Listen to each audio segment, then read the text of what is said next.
আজ একটা অন্য স্বাদের খাস্তা মুখরোচক মুচমুচে মুখশুদ্ধি বানালাম।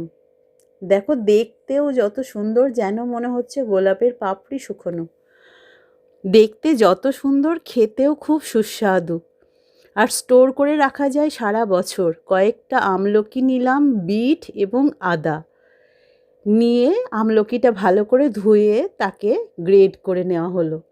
এরপরে বিটটাকেও ওইভাবে গ্রেট করে নেওয়া হলো, ছাড়িয়ে নেওয়া হয়েছে বিটটাকে, তারপরে গ্রেট করে নেওয়া হলো।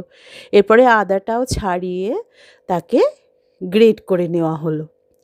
এরপরে আলাদা একটি পাত্র নেওয়া হলো। পাত্রের মধ্যে হালকা হাতে চেপে আমলকিগুলোকে একে একে নেওয়া হলো, চেপে নিয়ে।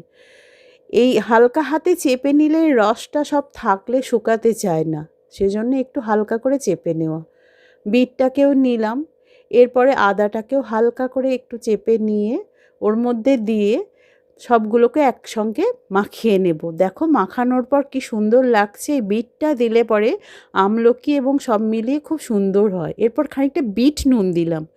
এই বিট নুনটা মধ্যে ছড়িয়ে দিলাম। দেখতে অপূর্ব লাগছে, যেন মনে হচ্ছে একটা ফুলের পাপড়ি। এরপরে খানিকটা রোস্টেড জিরে গুঁড়ো দিলাম।